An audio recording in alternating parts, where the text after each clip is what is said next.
When a small-town Texas teen goes missing, an entire community turns out to search the high prairie by land and air.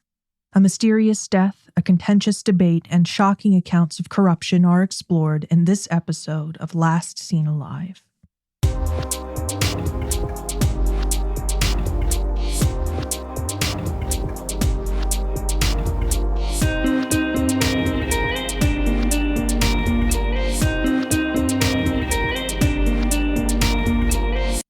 Thanks for listening to Last Seen Alive. I'm your host, Leah, crime analyst by day and true crime storyteller by night. And as always, I'm your co-host, Scott. This is the revisited and enhanced edition of one of our early episodes, which features the unsolved suspicious death of Tom Brown. The original edition was recorded in 2020, and we've revisited and re-recorded an episode on his case in 2025. As I'm sure those of you who've been listening since the early days of Last Seen Alive have noticed, our production and audio quality have improved significantly over the years. Lately, we've been working on remaking our earlier episodes. When we originally recorded them, we were doing the best we knew how at the time. However, our best wasn't the best, and we've learned a lot since then. We want to honor these victims by telling their stories with the production quality they deserve. So, we've been completely remaking all of our early episodes, including this one, and this is a case where we have a considerable amount of new information to share. When we recorded our original episode on this case, the case had received limited media attention and garnered limited public interest outside of North Texas. However, that's changed. Since then, there's been an explosion of media coverage and resultant public interest, due largely in part to a long-form podcast about the case produced by Texas Monthly. Public interest has resulted in the Texas Attorney General's office, who took over the case at the request of the Hemphill County Sheriff's Office in 2018, releasing a 249-page report on the investigation in late 2021, detailing a large amount of information, much of which was not previously known to the public.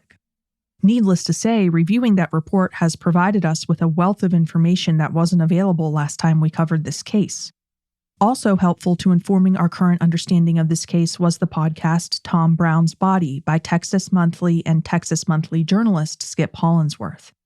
It's revealed things not captured in the 249-page report, namely first-hand accounts of what Tom was like given by those who knew him well. With all that being said, it's going to take us longer to tell you Tom's story than the average case we cover. We considered breaking up this episode into 2 parts, but ultimately decided to stick to our normal format and allow you guys to listen in multiple episode sessions on your own if you wish. There will be 2 clearly denoted breaks during this episode, which will serve as convenient places to pause the story should you desire. Lastly, a quick heads up. This episode contains discussion of suicide. Please listen with care. Tom Brown was last seen alive on November 23, 2016 in his hometown of Canadian, Texas. With a population of just over 2,500 people, the small town describes itself as an oasis in the high Texas plains. It's located in what some call the Texas Panhandle, so far north that it's closer to Oklahoma than it is to the sun-scorched cities Texas is best known for. The 2-stoplight town lies in what once was the Wild West and is now a small community surrounded by cattle country. It probably sounds like a safe place, and statistically speaking, it is. At the time of his death, Tom was 18 years old, a newly minted legal adult, but also still a high schooler. He was a well-rounded student. He'd been a football player, but also enjoyed being part of the school's drama team, a natural fit for him considering his lifelong love of performing. His grades were strong, and he was even senior class president. Being involved in so much had earned him plenty of friends, and he was well-liked in his small hometown. Those who knew him have described him as funny, outgoing, and kind-hearted. In an interview with journalist Skip Hollinsworth, Tom's mom recounted a time during his childhood when he'd stopped his classmates from bullying a child with autism. This type of behavior was, by all accounts, representative of Tom's character. Tom lived with his mom, Penny, who was a computer science teacher, plus his stepdad, who worked in the oil industry. He also had an older brother, Tucker, who was attending college at the time, and his biological dad, Kelly, who lived in another small Texas town about a 45-minute drive from Canadian. Tom went missing late at night on November 23rd, the evening before Thanksgiving. According to an article from NBC News, Tom had a midnight curfew and he abided by it consistently. So, when he failed to return home from an evening of hanging out with his friends by 12, his family immediately suspected that something was wrong. Penny asked Tucker, Tom's older brother who was home from college on fall break, to text him to see where he was. She thought that maybe Tucker would have better luck getting through to Tom than she would, but it didn't work. Tucker's text was delivered but remained unread.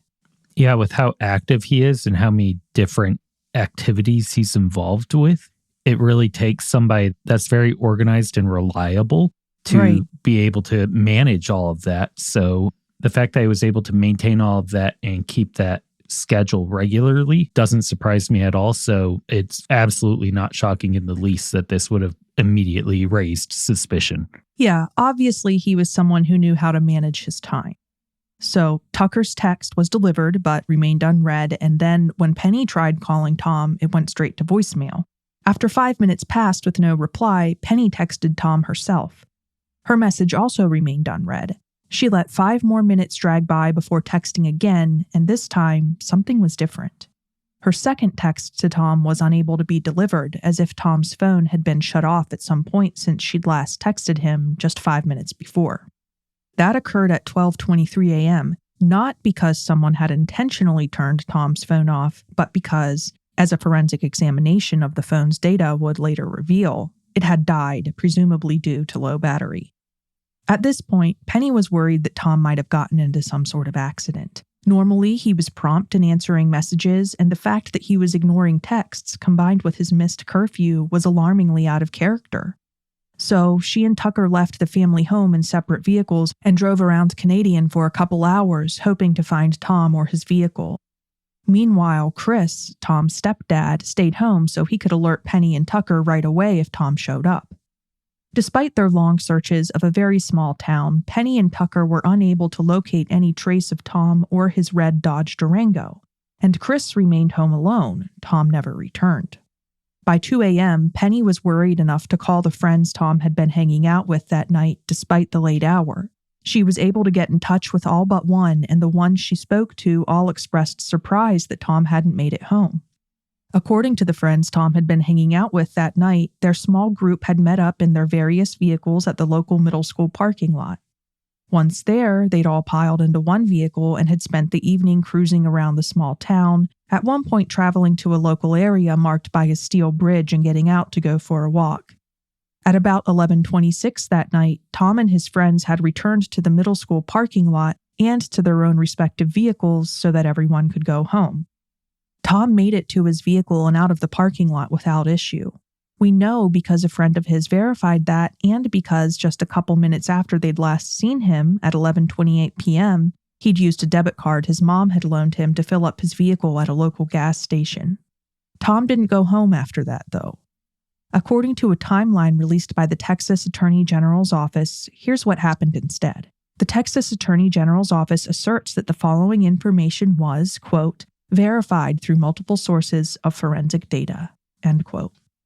At 1:10 a.m., so about an hour and a half after the stop at the gas station, Tom's vehicle was seen traveling toward his home. Immediately afterward, at 1:11 a.m., Tom's vehicle was seen heading in the opposite direction, away from his home, as if the driver had perhaps been heading to Tom's home but had abruptly changed their mind. Following this, Tom's vehicle was unaccounted for about 4 hours and 15 minutes. Afterward, at 5:28 a.m., Tom's vehicle was again seen traveling in the direction of Tom's house. Just 2 minutes later, at 5:30 a.m., once again, as if the driver had abruptly changed their mind regarding their destination, Tom's vehicle was seen traveling in the direction of town, which is the opposite direction of Tom's house. About half an hour later, at 5:56 a.m., Tom's vehicle was seen driving toward the local water treatment plant. It would later be found parked and empty in this location. Now, as for the multiple sources of forensic data referenced by the Texas Attorney General's office, at least some of those sources were camera footage from local businesses that had captured his vehicle passing by, for the record. Obviously, the biggest piece is the hour and a half between when he left the middle school parking lot and it was first picked up in that forensic evidence at 1:10 a.m. Sure, we don't know what his vehicle was doing between then, and we also don't know what it was doing for that 4 hours and 15 minutes later in the night it was unaccounted for. The reason for the unusual travel patterns of his vehicle, as well as who was driving the vehicle for that matter on the night of his disappearance, remains a mystery that some feel is best described as an unsolved murder. That night, not knowing any of the timeline information we just discussed, and shortly after speaking to the friends Tom had hung out with that night, Penny called the Hemphill County Sheriff's Office and reported him missing. Deputy Pine Gregory, a Hemphill County Sheriff's Office deputy, arrived at Tom's family's home alone. When he left, though, he had someone riding with him, Tom's brother, Tucker. Despite the late hour and the fact that he'd just spent a couple hours searching on his own with no luck, Tucker spent several more hours riding around with Deputy Gregory, hoping to find Tom. Once again, even with the deputy at his side, he was unsuccessful. Yeah, that is another thing. Like, while he was driving towards and away from the house, his family was still out there, at least at the beginning of it. His family and then law enforcement. Yeah, people were looking for him that whole time. Now, at the time, it almost seemed as if Tom had disappeared from the face of the planet, or at least had driven far off into the night.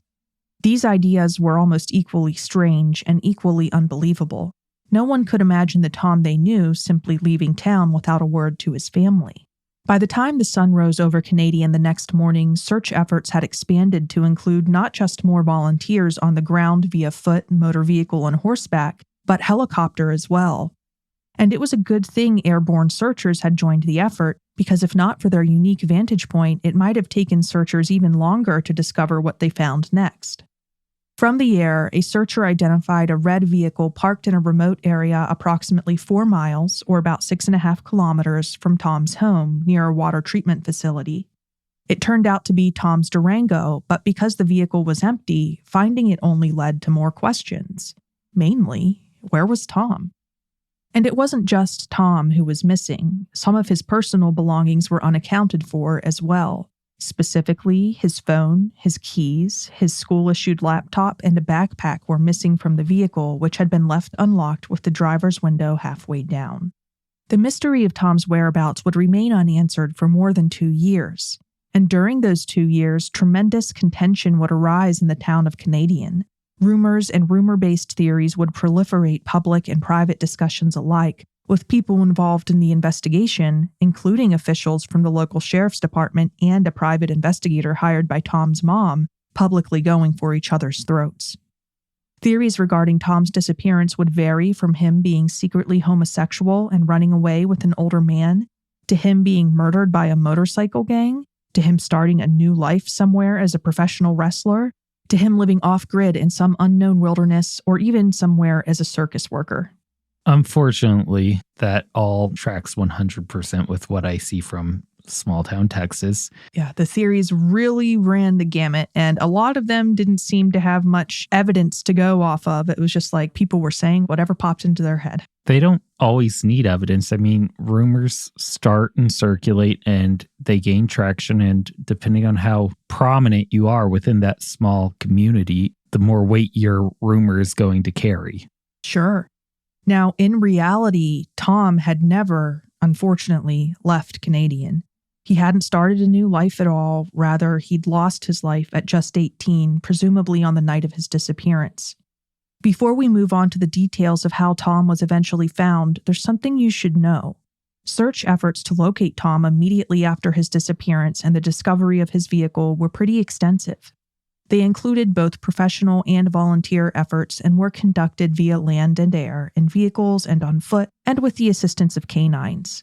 Although bloodhounds did initially pick up Tom's scent at his vehicle, after following the trail a short distance, they lost it. Nothing came of these considerable efforts to locate the missing teenager, much to the dismay of his family and community members.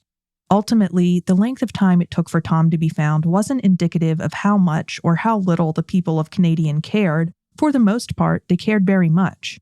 This case is somewhat similar to the Lisa Au case we recently revisited, in that the community banded together in a massive effort to find one of their own, a teenager who'd grown up there and had only recently left childhood behind. The community's effort was real, and so was their discontent when it yielded no results. With the community being so invested in this search and trying so hard without having any success, Mm-hmm. obviously that's going to fuel that rumor mill we just talked about. Definitely. It's very simple to hold on to hope when you don't find any evidence. And right. At that point, I'm sure thinking that he went off to join a circus and be a circus performer or a wrestler is far more optimistic than wanting to assume that he had been deceased this whole time. Yeah, both of those things are wildly more optimistic than what the reality turned out to be in this case. Additionally, during those 2+ heartbreaking years, some of Tom's missing belongings were found. 2 months after his disappearance, his backpack was located approximately 4 miles, or about 6.5 kilometers, from where his vehicle had been abandoned alongside a road called Lake Marvin Road. It was found in a grove of trees behind a fence that stood between the trees and the roadway. And 10 months later, his iPhone was also found in a different location along Lake Marvin Road. The phone was located 5 miles, or about 8 kilometers, from where the backpack had been found, and 9 miles, or about 14.5 kilometers, from the abandoned vehicle. The discovery of the cell phone is an especially contentious and downright suspicious event for several reasons. 10 months after the backpack was found, the phone was found, and the condition it was found in was the first indication that something might be off. Despite being found in a ditch beside the road, it was virtually pristine, in such good condition, in fact, that those who located it reportedly wondered whether it was a phone that had perhaps recently fallen or been tossed out of a passing car and might have had nothing whatsoever to do with Tom's case. It just looked too good. Okay, yeah, 10 months you'd expect, whether there should be evidence of that. Right. The phone had actually been unaccounted for 11 months, nearly a year at that point. And during those 11 months, the phone had not suffered any visible physical damage, no damage or even fading from the sun, no damage from the repeated and recent roadside mowing that had occurred where it was found, no damage from rains or past ice storm, not even the recent heavy rainstorms that had occurred. The phone was clean and in almost new condition without so much as a hairline crack in its screen or a scratch on its body. When FBI forensic analysts later powered it on to extract its data, they noticed that no moisture damage had occurred. In fact, the phone's moisture indicators hadn't even been activated. To think that the phone might have laid there on the roadside for just under a year would border on the absurd. So overall, to think that the phone was not planted there for searchers to find would perhaps be naive. It really seems like that's what happened. Which brings us to the circumstances under which the phone was found. It was located during a search organized by Philip Klein, the private investigator hired by Tom's mom, Penny. He'd rallied a group of civilian volunteers to search along Lake Marvin Road, and it was one of those volunteers, a local woman, who located the suspiciously pristine phone. Scott, like I said, it seems obvious to me that someone placed that phone in the location where it was found not long after the search began. As for who placed the phone there and what their motivation may have been, I don't know, but I'm certainly curious. In any case, the phone was turned over to law enforcement and ultimately the FBI for forensic analysis. Here's what we know about what analysts found. Until analysts handled the phone, it had not been powered on at any point since it had powered off on the night of Tom's disappearance. Additionally, at 9:11 p.m. on the night of Tom's disappearance, at which point Tom had been in the company of his friends, the phone had been used to perform an internet search for a suicide hotline. This search was presumably performed by Tom, although we can't know that for sure. Furthermore, a battery case had been attached to Tom's phone on the night of his disappearance. Here's what the report says about that.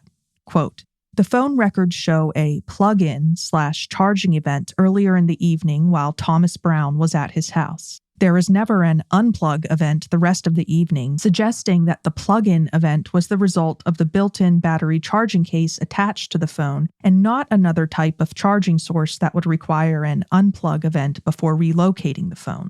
Further evidence to support this theory are that Thomas Brown's friend stated he was religious about keeping his phone charged and that he almost always had his battery charging case on the phone." End quote. Now, notably, that charging case was not with the phone when it was found lying on the roadside, so the point at which it became separated from the phone and what happened to it afterward is unknown. Naturally, that has me thinking from like my old tech days. of how this could have been accomplished. And I'm wondering if his phone had like a naturally weak battery from being older or used. And so that battery case was necessary for it to stay charged, which is why him plugging it in and charging the phone would have led to it dying shortly after he was supposed to be home. Right. I like the way you're thinking. So while we're on the subject of Tom's phone charge, it should be noted that when his vehicle was discovered on the morning after his disappearance, there was a charging cord inside of it that he could have used to charge his phone. So why would he have let his phone die at shortly after midnight and stay dead for hours afterward when he was usually so strict about keeping his phone charged is unknown. Of course, this does suggest that Tom may not have been the one to drive his car around until the wee hours of the morning and to park it by the water treatment plant. However, further inquiry into the specific model of phone Tom had and its battery, as you hinted at, Scott, reveals another unexpected possibility. More on that next. And now, back to Tom's story. Tom Brown's cell phone went dead on the night of his disappearance and death at 12:23 a.m. When his abandoned vehicle was found the following morning, among its contents was a charging cord that Tom could have used to charge his phone. It would seem strange for him to choose not to, since he was known to be very particular about keeping his phone charged. This suggests that perhaps Tom wasn't the one who'd driven his car around town for several hours afterward, causing the vehicle to appear on multiple businesses' security cameras. However, it's worth mentioning that Tom's phone was an iPhone 6S, according to the report released by the Texas Attorney General's office. And research into that specific iPhone model reveals that it was subject to a specific technical flaw that may have caused it to randomly shut off despite having adequate battery charge. Here's what Apple said about the flaw back in 2016, according to 9to5mac.com. Quote, Apple has determined that a very small number of iPhone 6S devices may unexpectedly shut down. This is not a safety issue and only affects devices within a limited serial number range that were manufactured between September and October 2015. End quote. Now, I don't know the exact manufacture date of Tom's phone, and the Texas Attorney General's office has redacted his phone's IMEI and other identifying numbers from their report, so I have no way of finding that out. I only know that it was an iPhone 6S and may, therefore, have been affected by that known flaw. If Tom's phone was affected, that could potentially explain why his phone powered down on the night of his death, even if he'd been careful to keep the phone charged, as was his usual habit. It could also potentially hypothetically explain why Tom never powered his phone back on. Maybe it had had a full or high charge prior to powering down or had been on that charging case, and he had therefore assumed that it was on. Of course, this assumption would only have held up if he hadn't made any attempts to use his phone for several hours. Is that likely? I don't know, but it sounds possible. So obviously, the investigators are going to know when his phone was made. Right. In any case, the phone wasn't the only item that civilian searchers found that day. According to an article from ABC 7 News, during that same search, civilian searchers also found what ABC 7 described as, quote, a school book and a small caliber pistol pouch, end quote. By pouch, I assume they mean some sort of holster carrying case, resume quote, and clothing items that may uncover what happened to Thomas Brown, end quote. Yeah, it sounds like it was probably some sort of soft case or soft-sided holster. That's what I pictured. In any case, ultimately, Tom's remains were discovered 2 years and 2 months after his disappearance on the morning of January 9th, 2019. They were not, however, found by a search party. Rather, they were discovered accidentally, and the identity of the individual who made the discovery may surprise you. Scott, you may recall from our original recording what happened. Was it the private investigator? It wasn't the private investigator. It was a very public investigator. Was it the prosecuting attorney for the county? No. I know what case you're confusing this with. It's another North Texas case. Okay, then who was it? It was the Hemphill County Sheriff's Deputy Pine Gregory who discovered Tom's remains. You may recall that Deputy Gregory was the deputy who had initially responded to the call when Tom's family had reported him missing, the deputy who had searched unsuccessfully for him that first night. So, what led Deputy Gregory to stumble upon Tom's remains? Well, that morning he'd been on duty and had spent that time scouring a rural area near Lake Marvin Road. He hadn't been looking for human remains or for crime. Reportedly, he'd been searching for shed deer antlers. While on duty, that's already questionable enough, but continuing. Yes, that was indeed how he was spending his time on duty. And while doing this, he just so happened to stumble across a human skull that would turn out to belong to Tom. Perhaps the strangest thing about Deputy Gregory's discovery is not his antler-finding quest, but rather how far away Tom's remains were from where his vehicle had been found after he'd disappeared. If you recall, it was located in a rural area near the water treatment facility, not near the lake. And the place near the lake where his remains had rested, presumably during all that time, well, it was pretty far away from the water treatment plant where Tom's vehicle had been found. When we recorded our original episode on this case, law enforcement had not yet publicly identified the precise location along Lake Marvin Road where Tom's remains were discovered. However, that's since changed.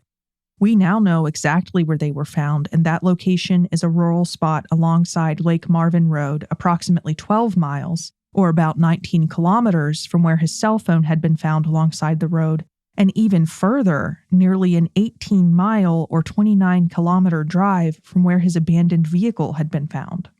Elephant in the room here. We know the private investigator and the sheriff's office made wild accusations against each other. Yes, and we'll get into those a bit later, but yes, they did. We also know that Officer Gregory was the responding officer. We now know that he's the one that found Tom's body. Right, it's all quite suspicious. All along the same stretch of road, you can't help but question Gregory's pivotal role within all of this. Right, and trust me, we will certainly question him and his integrity during the scope of this episode, as you may recall from our original recording. Now, meanwhile, for anyone who'd like to see a map illustrating all of these sites relative to each other, we've got one up on our site. The link is in the show notes. As perplexing as the location of Tom's remains is, the most pressing question is, of course, what kind of information do those remains yield about how he died? The answers, or lack thereof, are frustrating. Firstly, you should know that after more than 2 years in the elements, Tom's remains were skeletal and showed evidence of disturbance by scavenging animals. Furthermore, the remains discovered were only partial. They included the skull, a femur, and some other unspecified bones. So it's perhaps not a surprise that the medical examiner who examined Tom's remains concluded that he was unable to determine Tom's cause or manner of death. Even so, we know more than we once did about the findings of his examination. When we first covered this case, no information had yet been released regarding whether or not any signs of trauma had been detected on Tom's remains. Investigating agencies had released a joint statement that said that, quote, specific details have been withheld for the integrity of the case and the dignity of the family, end quote. However, the report from the Texas Attorney General's office released in late 2021 reveals that Tom's skeletal remains did bear signs of trauma. They include a fracture to the maxilla or upper jawbone, consistent with blunt force trauma, plus damage to one zygomatic arch or cheekbone and the sphenoid bone, which is a facial bone located adjacent to the zygomatic arch, also consistent with blunt force trauma. No other injuries were listed in that report, but again, many of Tom's bones were never found, presumably due to scavenging wildlife activity. So obviously that doesn't necessarily rule out the small caliber handgun. Sure.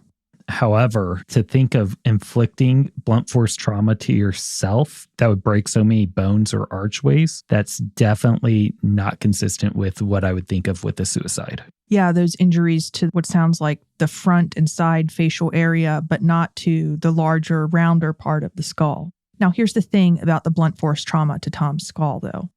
Examiners were unable to determine whether it had happened just prior to his death or just after. So it's possible that the damages occurred shortly after his death rather than before, we just don't know. And in any case, the broken facial bones, according to expert examiners, would not have caused his death. Unfortunately, with all the soft tissue having decomposed and many of his bones missing, the amount of information that could be definitively determined via forensic examination was limited. While we're on the subject of investigative details, I want to make it clear that the investigation of Tom's death was not limited to the Hemphill County Sheriff's Department. Agencies who also eventually participated include the Texas Attorney General's Criminal Investigations Division, the Texas Rangers, and the FBI.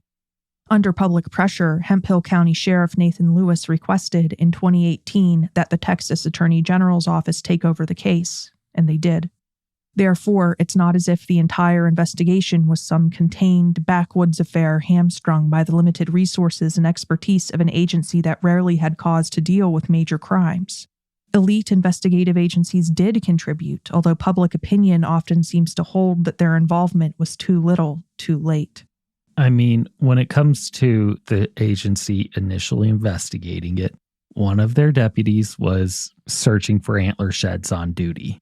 It doesn't really scream high crime, seasoned homicide investigators here. Right. Him having time to do that does not suggest that there is a lot of crime going on here, because at many departments in less rural areas, the idea of having time to wander off into the wilderness looking for shed deer antlers would be laughable. When it comes to Tom's unknown cause of death, it's a popular theory, in the public realm at least, that Tom may have suffered a fatal gunshot wound. And I want to emphasize may have, because although there is some compelling circumstantial evidence to suggest that that may have been the case, it is not something we can be certain of. The largest and loudest proponent of this theory is perhaps the private investigator hired by Tom's family. The investigator was Philip Klein, a Texas-based former insurance claims investigator who's now CEO of his own private investigation and security firm. Mr. Klein is the one who coordinated the group search along Lake Marvin Road that resulted in the suspicious discovery of a cell phone, clothing, and a pistol carrier. That's not all he did to investigate, though. There have been many more elements to his private investigation. Covering everything Mr. Klein has ever said or alleged regarding the case would take numerous episodes. Mr. Klein appears to be a very self-assured, opinionated, and confrontational individual, someone not afraid to stir the pot or to make accusations. So if you're interested in all of the accusations he's made or more of what he has to say, we recommend giving the Texas Monthly podcast Tom Brown's Body a listen. They include quite a lot of quotes from Mr. Klein. We, however, will be keeping our coverage of Mr. Klein's many speculative claims more brief, as the format of our show doesn't allow for an expansive dissection of all of Mr. Klein's many public statements, and my disposition does not afford the patience that such a dissection would require. With that being said, prior to our original coverage of this case, in an interview with ABC 7 News, Mr. Klein said, quote, "Our theory has been, and has always been, that someone must have come up behind Tom while he was sitting in the car and shot him in the head." End quote. And everything else aside, although the supporting details to this theory may have varied over time, it appears that Mr. Klein has stuck firmly with that essential theory in the years since.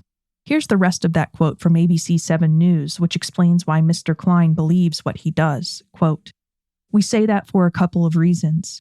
Number one, again, because of the pooling of blood in the area of the driver's side of Thomas's car. Number two, because we found a .25 caliber shell casing in the car. Number three, there was a small splatter pattern in Thomas's car that can be deduced as a gunshot wound. We do not believe the bullet exited his skull. What we believe is the bullet stayed in the skull, but there was probably a major vein or artery hit that caused that kind of damage inside the car." End quote. Okay, you can see my face. Yeah, you're probably wondering, what blood evidence is he talking about? So, when Tom's vehicle was originally discovered, investigators did locate some blood inside, but only 2 small drops, a pretty minuscule amount. We're talking 2 small drops of blood. How does that create a splatter pattern? Oh, great question. According to law enforcement investigators, it certainly does not. However, on the 1-year anniversary of Tom's disappearance, before his remains were found, Mr. Klein took matters into his own hands and applied luminol to the interior of Tom's Durango with controversial results. According to Mr. Klein, the vehicle lit up like a Christmas tree, and the luminol revealed what appeared to be a significant amount of blood that had been smeared when someone had cleaned it up and that investigators had not noticed. Now, Mr. Klein's examination of Tom's vehicle would have been more appropriately performed a year prior, as soon as it had been discovered and released from police custody. But with that being said, the fact that the testing was performed a year after the fact is not even the greatest concerning factor here. Of greater concern is the fact that Mr. Klein is not and was not, to the best of my knowledge, a trained forensic investigator, technician, or scientist of any kind, which, according to the Texas Office of the Attorney General, resulted in erroneous technique when it came to the luminol application. You hit the big point there that I was going to hit, which is waiting a year. That destroys that whole chain of evidence, and sure, it destroys everything about that chain of custody and its ability to be used in a courtroom anyways. Yeah. Now, no evidence discovered at this point by him or by anyone else, even by a professional, would ever hold up in court, but it could potentially answer some questions and influence investigators' theory in the case. Like, it could still be of value. Maybe not evidentiary value, but some other kind of value. But that gets us to the other point you made, which was the fact, or the lack thereof, of his training. Right. According to the section of the 249-page report devoted to this aspect of Mr. Klein's investigation, Mr. Klein did not perform the luminol processing in near total darkness, as is required to achieve accurate results. Instead, he had illuminated the vehicle with a blue light. Now, the whole point of luminol application is that it produces a chemiluminescent reaction, visible as a blue glow in the darkness when it comes into contact with certain substances. Now, in this case, there was a blue glow in the darkness because Mr. Klein was using a blue light in the darkness. It sounds like his training on luminol came from TV shows and not actual usage or experience. Right. Any of us who are into crime dramas, or perhaps even documentaries, we all have the TV show Education on Luminol, which is performed in a way that we are able to visually see what's going on for the sake of the show. Yeah, they shine the light on it. It reacts. It wouldn't surprise me if that was most people's assumption of how luminol works. Ultimately, it just sounds like it was incorrect. Well, here's an excerpt from the Attorney General's office report. Quote, "Photographs provided by Philip Klein depict a car that appeared to be covered in blood. However, photographs also depict the individual conducting the test, believed to be Philip Klein, also covered in blood. This is likely because the blue light used during the testing was illuminating light against dark objects." End quote. And Klein did describe in a letter he sent to law enforcement investigators using a blue light to illuminate the vehicle during his luminol test. So he's not contesting that. That's what he did. And as for what the light-colored stuff showing up in Mr. Klein's photos was, investigators from the Texas Attorney General's office say that it was yellow paint. In the months prior to his disappearance, Tom had accidentally spilled paint in the car and had cleaned it up. And if you're wondering why Tom had paint in his car, Scott, the explanation is pretty innocent. Students from Tom's school were known to use the paint to decorate streets with their school colors prior to football games. Yeah, first off, I would never question why somebody had paint in their car. Just look at how many times I've had paint in my car. Well, true, but we know why, so it lends more credence to the theory that it was paint that he detected rather than blood. Yes, it does. And also cleaning it up by wiping it around, leading to what looks like cleaning up blood. Can totally see that. Absolutely. It makes 100% sense, especially since we know that the testing method was flawed. Right. Now, for the record, Mr. Klein denies having improperly conducted the luminol testing and stands by his belief that he discovered large amounts of blood inside Tom's vehicle. I can already guess what the answer is going to be, but did he ever have the blood he had found tested or looked for any DNA traces on it? That's an interesting question. So in that letter, he wrote to law enforcement investigators detailing all of his efforts because he kept them informed of his efforts with these letters he would send them. He said he was going to send the blood that he found off for testing. But a couple months later, he said that he never heard back from the lab. Okay, so obviously I'm going to have to question the integrity and his willingness to admit being wrong here, because it doesn't sound like somebody that's going to do that very easily. Did he actually not hear back from it, or did he just not want to admit that he was wrong? That's a solid question. Now, if you listen to the Tom Brown's Body podcast or look at Philip Klein's many Facebook posts about this case, well, you can draw your own conclusions about whether or not he is someone likely to admit when he is wrong. I certainly have my opinion. Now, also for the record, the Attorney General's office asserts that despite all the blood evidence Mr. Klein claims to have found, His examination failed to identify a small drop of blood that investigators had previously located inside the vehicle but had not told Mr. Klein or the public about by that point. That's just adding to it. Right. Now that drop of blood, along with one other that the Hemphill County Sheriff's Office investigators had located inside the vehicle, they had been sent off to a lab for testing and had been identified as Tom's blood. Now, again, they were just 2 small drops. They could have got there from any number of minor injuries. We do not know if it's related to his death. Yeah, I mean, I just looked down at my hand and I have multiple cuts from working around the house that I'm sure have dropped blood somewhere at some point in time. Sure, an everyday occurrence. Now, another examination Mr. Klein subjected the vehicle to was that of a trained human remains detection canine. Mr. Klein claims that the canine alerted to the vehicle, indicating that human remains had been inside of it at one time. Now, unlike his luminol investigation, the canine examination of the vehicle was conducted by an experienced and credible handler, Tracy Sargent, and one of her human remains detection canines. That was my first question. So there's perhaps some more credibility to this aspect of his investigation. Okay, well, I might jump ahead here, but we already know from other cases we've covered in the past that human remains detection canines do have some triggers that are not human remains that can be triggered. I think I know where you're going with this. The thought that one thing that's very popular in Texas is hunting hogs. Right. And human remains detection canines will trigger if a pig has been in the vehicle. That's absolutely true, and I had a feeling you would bring that up. But here's the thing. I kept that in mind to try to figure out if this is something Tom would do, but according to all of the sources that I could find, people said that, yeah, he was an athlete, but he was not an outdoorsman. I do not believe that he was into hunting.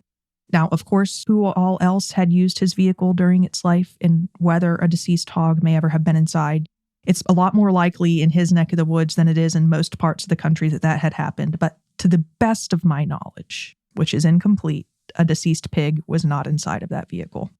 The other thought that arises that is more congruent with him being murdered is human remains detection canines really don't give us any usable information other than that his body may have been in the vehicle. Or a body. All they can do is alert us to where they sense the scent of human decomposition. For the record, according to Mr. Klein, the dog, which belonged to a credible handler who was present, did alert at the vehicle.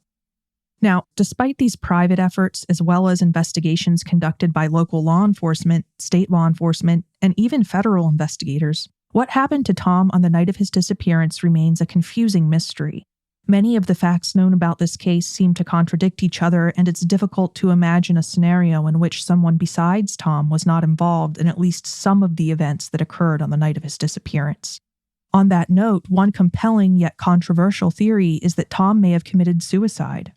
As we mentioned earlier, Tom's phone was used to perform a search for a suicide hotline on the night of his disappearance. And statistically speaking, suicide is the second leading cause of death among American teens. In case you're wondering, accidents are first and homicide is third.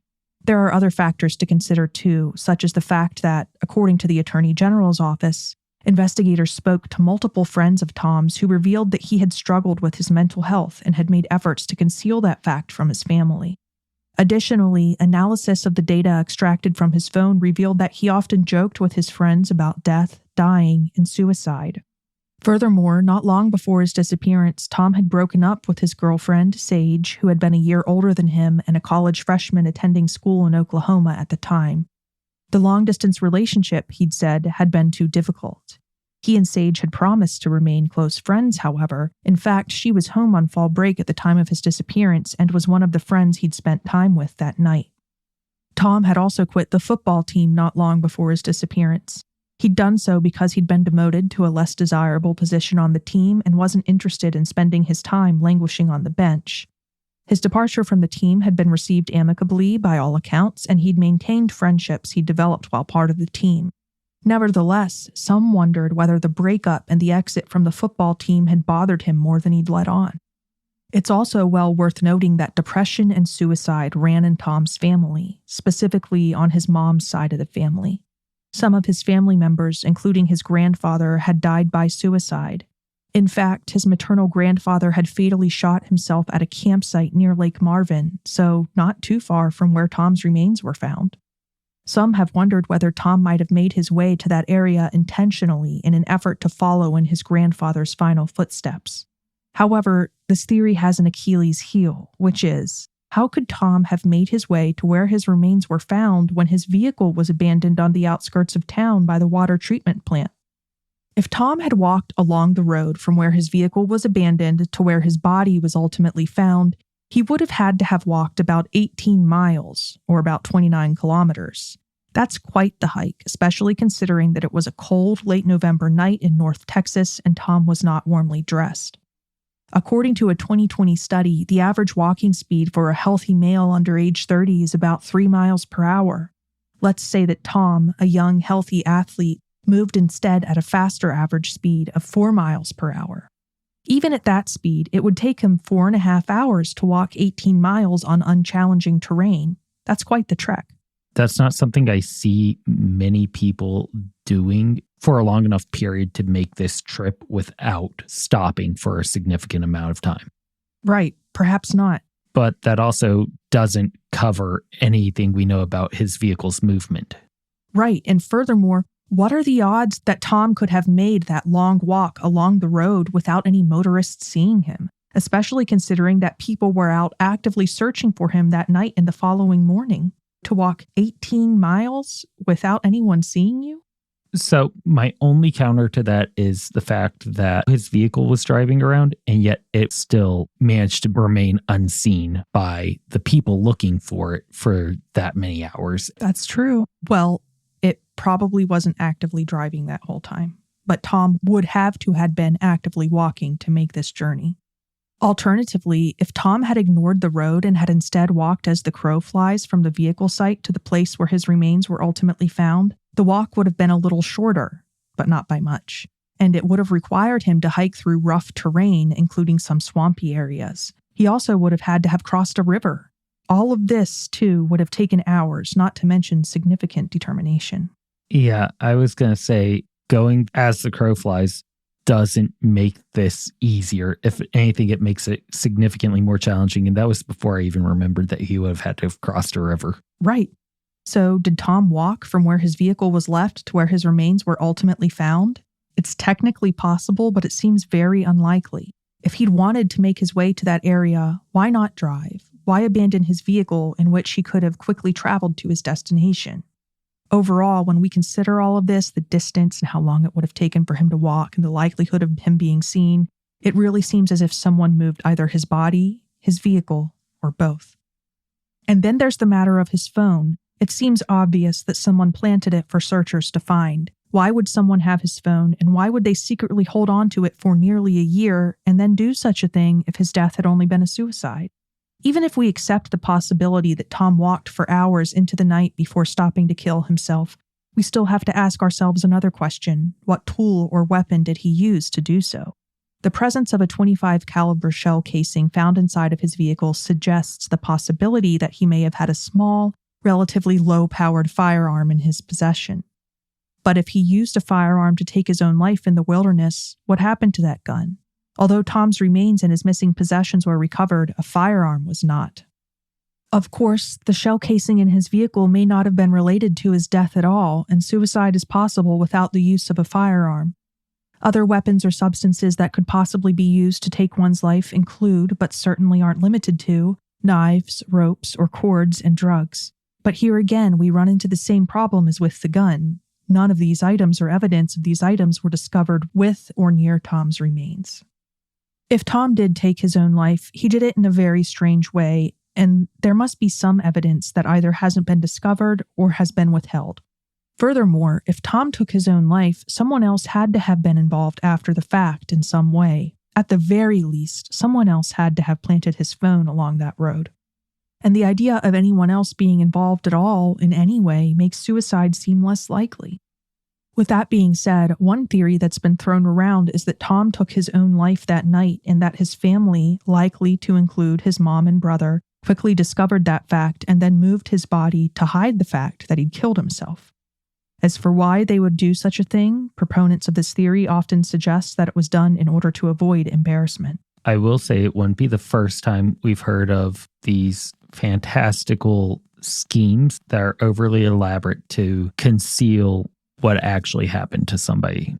Right. It's not totally unheard of. It does seem like strange motivation to me, though, that a parent or brother would transport the body of their own child or sibling and abandon it alongside a country road to be picked apart by animals while their small town's rumor mills blazed with unchecked speculation, all to avoid people knowing that their loved one had taken their own life.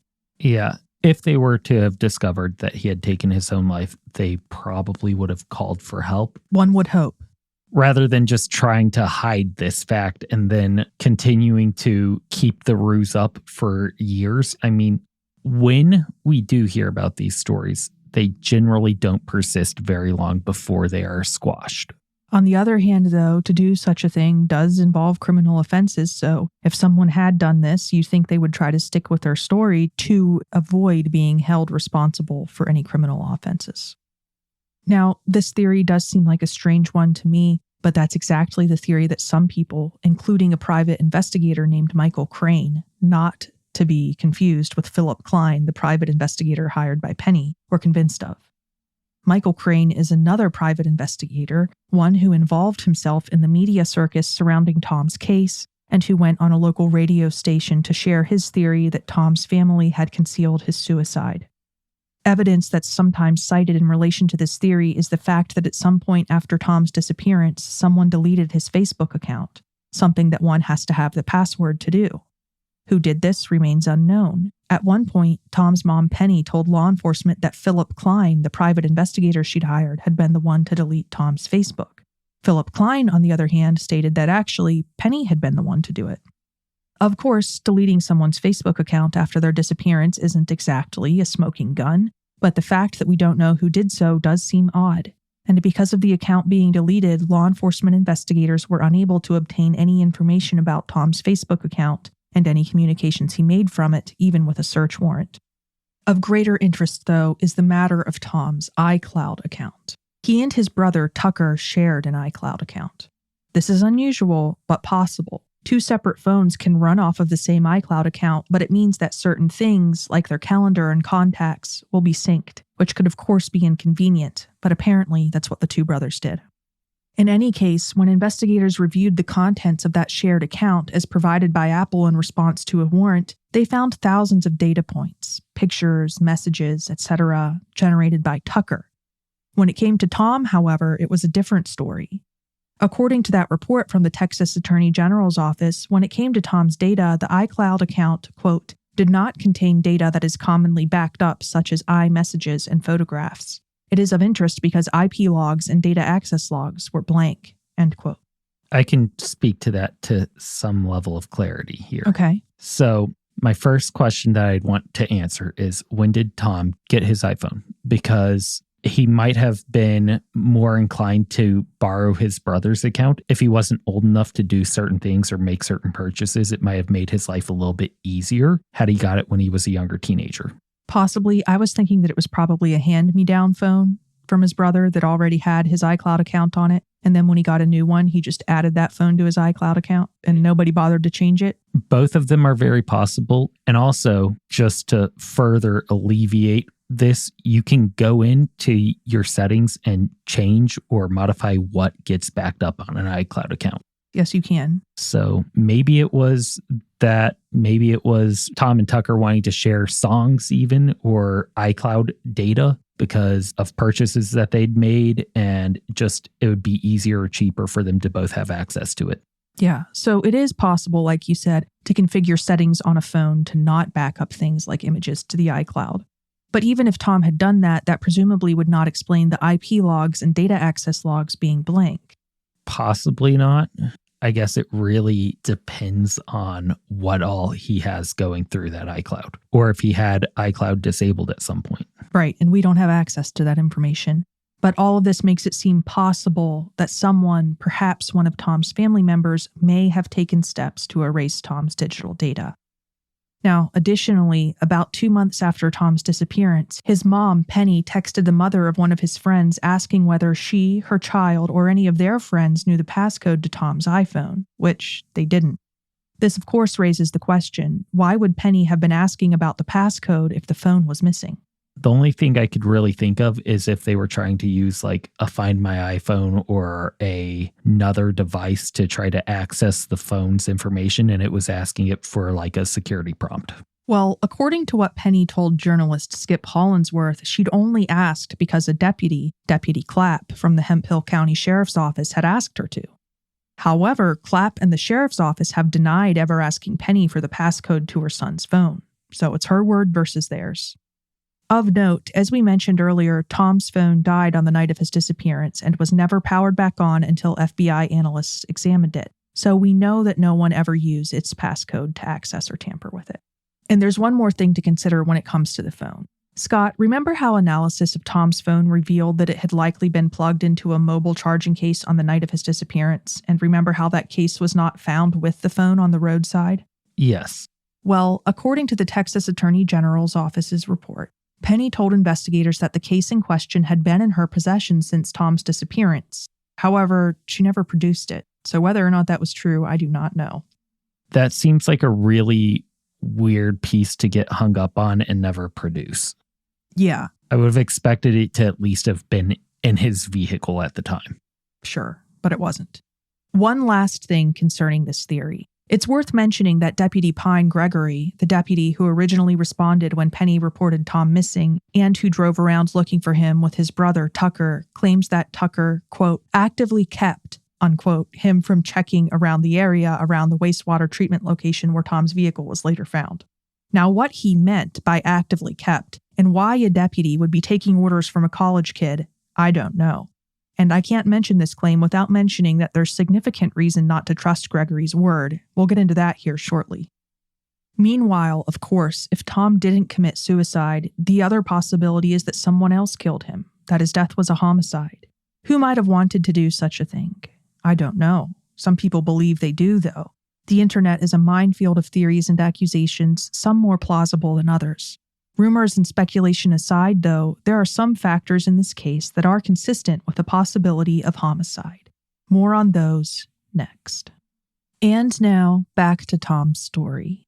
The death of 18-year-old Tom Brown has not been officially designated a suicide, homicide, or accident. Despite forensic examination of the partial skeletal remains that have been recovered, his cause and manner of death are officially unknown. Although his skull bore signs of blunt force trauma, there simply wasn't enough there for the pathologist who performed the examination to determine what led to his death. In the wake of this uncertainty, multiple theories have arisen and have been acknowledged in the public arena by the Texas Attorney General's office. One theory is, of course, that Tom might have been a victim of homicide. Here are the aspects of the case that are possibly consistent with that theory. 1. The fact that Tom's vehicle was found with the driver's window rolled halfway down. This could possibly indicate that Tom had rolled down his window to speak to someone who'd approached his vehicle and had never gotten the chance to roll it back up. 2. The shell casing found inside of Tom's vehicle. For anyone unfamiliar with firearms, the casing is the outer shell or layer of a cartridge which is shed when a round is fired and ejected from a gun, while the bullet, that's the part of the round that actually strikes and penetrates a target, travels forward. The casing is ejected from the chamber and flies or falls to the side. While it's possible that the casing may have wound up inside the vehicle through some innocent means, this all happened in rural Texas after all. This is the story of a suspicious death, so we have to consider that its presence may indicate a crime. Yeah, when we're talking about casings and the fact that it was a single casing found in there, that would lead me to assume that it's not some sort of small caliber revolver. Generally, if we're talking about something like that, the casing would stay with the gun. But in the case of a semi-automatic firearm, given that it's a 25 caliber, it likely was. It's probably going to eject the round out most of the time. With handguns, it ejects it to the right side away from the body. Sure, most firearms will eject the casing, but like you referenced, there are exceptions, like with a revolver, where the casing will stay inside of the gun. Now, if the casing found in the vehicle came from a round fired that night at Tom, then the gun was likely fired either from inside or perhaps just outside of the vehicle. And for the record, investigators did have the casing examined for any possible forensic evidence, such as fingerprints or DNA, with no luck. They found nothing. Yeah, it's a very, very small casing. The fact that they didn't find anything usable does not surprise me at all. Right. While we're on the subject of the cartridge casing, I'd like to point out that a .25 caliber is a relatively uncommon caliber. Many of the guns capable of firing such a round are what Americans might call Saturday night specials, or maybe mouse guns, small, lightweight, and often cheap handguns with relatively weak firepower compared to larger, more popular models. Yeah, it's a little pocket gun in law enforcement realm. You're not going to see one daily. I know a couple of people that have had some .25 autos, but even then, it was just something they could throw in their pocket, and it was, like you said, cheap. They're generally towards the bottom end of both quality and cost when we're talking about that. Yes, definitely. Moving on. 3. The distance between Tom's vehicle and where his remains were discovered. As we just discussed, Tom would have had to walk miles and miles from his vehicle over the course of hours in cold conditions before taking his own life. While possible, this would have been a lot of distance to cover, and no weapon or other means of self-harm was discovered with or near his remains. 4. The way Tom's belongings were scattered alongside a roadway. Some have suggested that this could indicate that someone, presumably Tom's killer, may have driven along the road, tossing out his belongings as they went on their way to or from dumping his body. 5. The fact that someone seemingly planted Tom's phone for searchers to find. This suggests that someone was, in some way, involved in the matter of his death. Overall, it's easy to see why homicide theories are so prevalent in Tom's case. When it comes to the possibility of homicide, there's something else we need to talk about too, and that's the Sheriff Department's investigation. The behavior of certain members of the Hemphill County Sheriff's Office, both in direct regards to this investigation and in other respects, has been subjected to intense public scrutiny and even government scrutiny and reprimand. Any bad blood between Tom or Tom's family and the sheriff's office likely began back in 2015 when Tom and 2 of his friends were stopped by a sheriff's deputy while hanging out in downtown Canadian. That deputy's name had been Nathan Lewis, and at the time he'd been employed by the Lipscomb County Sheriff's Office. Lipscomb County is north of Hemphill County, which is the county the town of Canadian is located inside of. Therefore, Deputy Lewis had been outside of his jurisdiction when he'd stopped and detained Tom and his friends, but he'd done it anyway. After stopping and detaining the 3 minors, Deputy Lewis is said to have behaved very rudely toward the boys. Allegedly, he even placed one of them in his patrol vehicle and grilled him with questions. Eventually, he let the boys go. Tom's mom complained to the then sheriff of Hemphill County, Sheriff Pearson, alleging that a deputy from another jurisdiction, Lewis, had baselessly and inappropriately stopped, detained, and harassed her son and his friends. Sheriff Pearson directed Tom's mom to the Texas Rangers, who did look into her complaint. Nothing really came of it, though. Deputy Lewis told the Rangers that he had reason to think the boys were about to burglarize a building. What that reason was, I don't know, and clearly he was unable to find any evidence to back up his suspicion. But ultimately, he went unpenalized for this behavior, and Tom's mom, understandably, wasn't happy about that. Whenever you're interacting with minors, it's not like you're interacting with adults. There are other protections that are in place to protect minors from being grilled without even so much as their parents knowing, because they're not legal adults. So that's already questionable enough. So Sheriff Pearson ended up writing a letter about what had happened in the Canadian Bulletin, a local newspaper, and we've got a link to it on our site for anyone who'd like to read it. Now, the reason I bring this up is because Deputy Lewis is a very important player in the story of Tom's disappearance and death. That's because by the following year, 2016, when Tom disappeared, he was the sheriff of Hemphill County, no longer just a deputy in Lipscomb. The same law enforcement officer who Tom's mother had filed a complaint against the previous year, by the time her son went missing, he was the chief law enforcement officer in charge of the investigation and the jurisdiction where her son went missing. Allegedly, Sheriff Lewis's behavior toward the family was less than empathetic throughout the ordeal of the investigation, and having to rely on the same official who she felt had unjustifiably harassed her son to see that his disappearance was properly investigated was not something that Penny appreciated. It makes the fact that she hired a private investigator so early make all that much more sense. Right. I could see why she would do that. My feelings about the private investigator she went with aside. Now, currently, Lewis is no longer sheriff of Hemphill County. He resigned in November 2019, less than a year after Tom's remains were discovered. The cause of his resignation? Probably the fact that that year he was investigated by the Texas Commission on Law Enforcement for falsifying documentation. They found that Lewis had falsified training reports, and in response, they formally reprimanded him. After that, he resigned. I mean, when Tickle is going after you, it's already a pretty bad sign, but public faith in that entire department has to be questioned at that point. Well, let me give you more reason to question it. During the course of the investigation, they also found allegations from 2 deputies alleging that Lewis had handled the investigation into Tom's disappearance inappropriately. Specifically, they claimed that he'd falsified a supplement to the original report, adding it a year and a half after the fact. Suspicious, to say the least. Yeah, for anyone not aware, a supplement is to a police report like a chapter is to a book. When one views a police report, there's the initial report written by the original responding officer, and then there are the supplements written as needed by a variety of officers or personnel involved with the case in some way.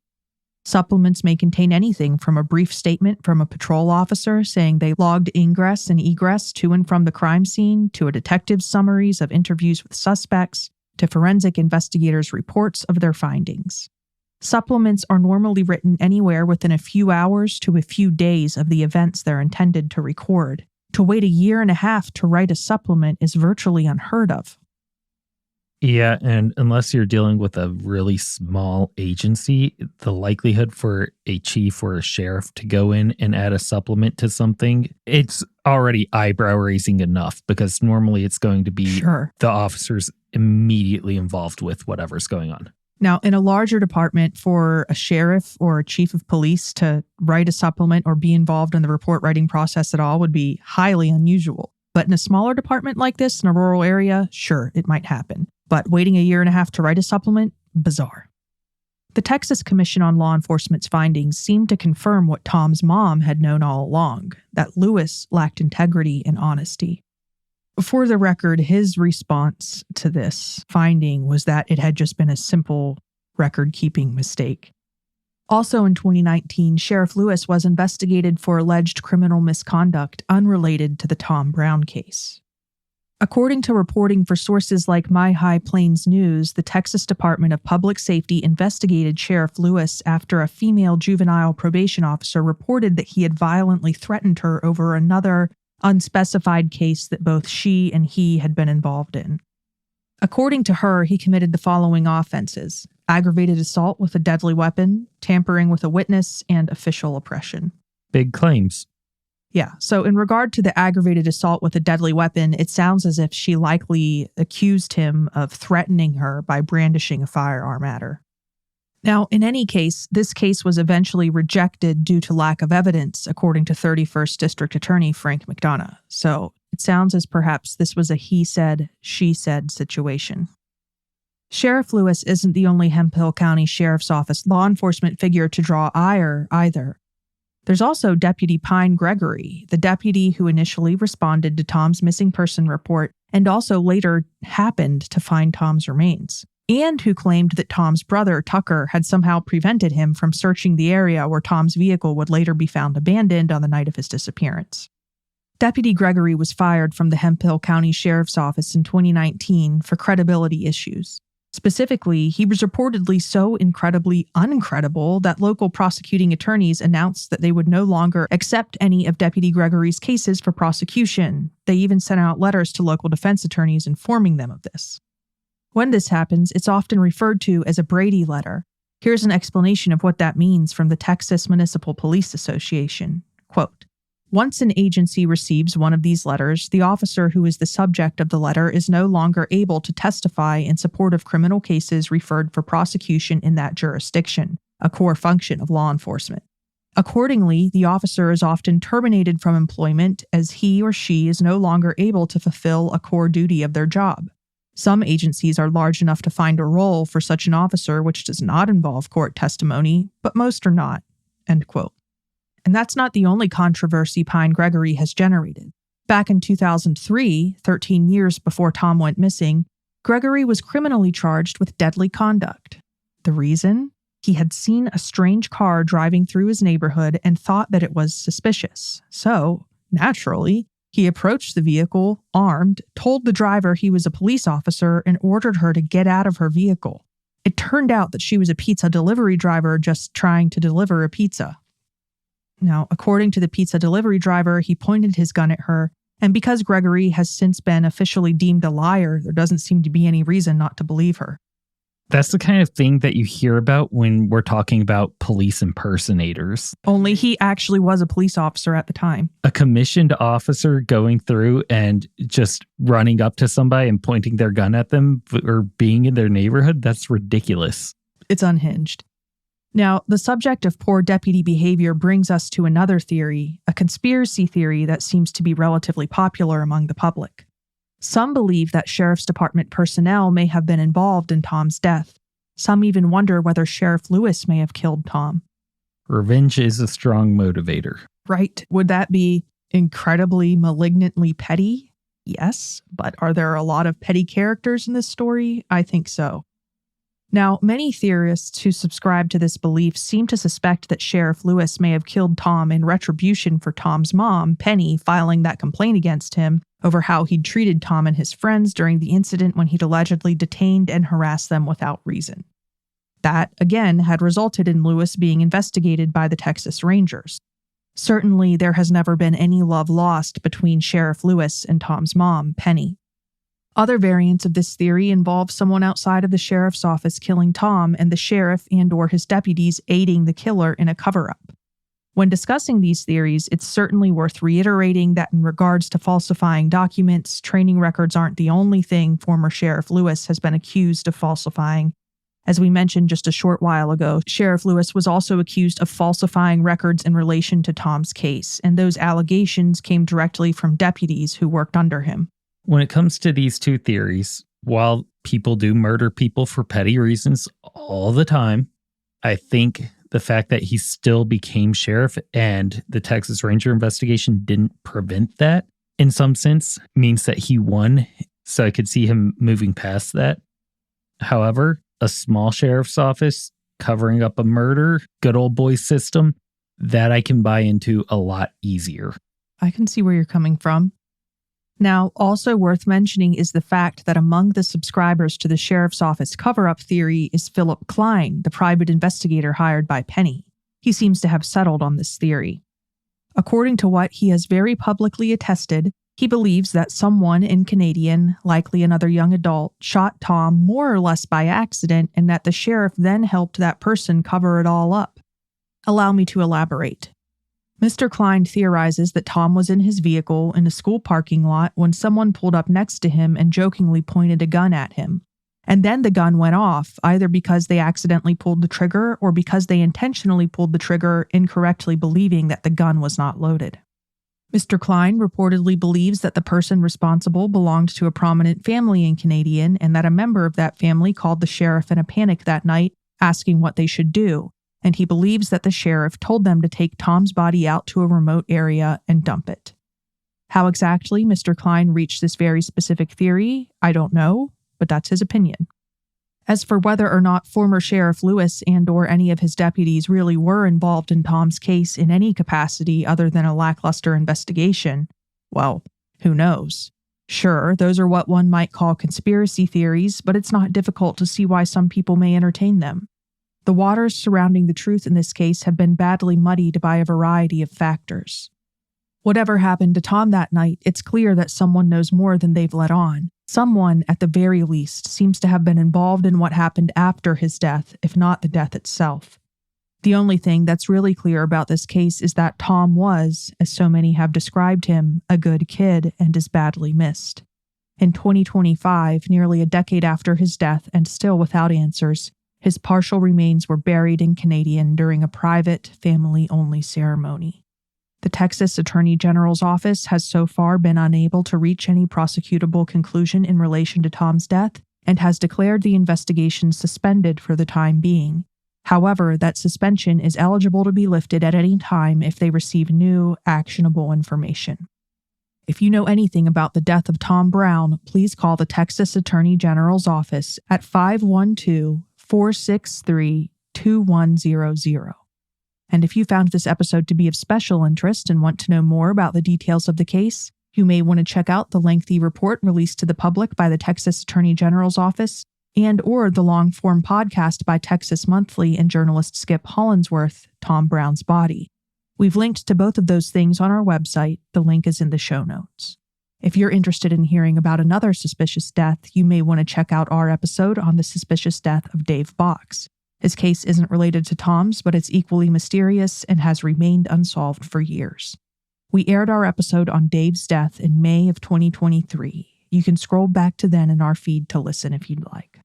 That's all for this episode of Last Seen Alive. Thanks for listening. Make sure you check out our website, lastseenalivepodcast.com, for photos from the story and links to sources we used to write it. While you're at it, follow us on Insta at LSA Podcast and TikTok at Last Seen Alive Podcast.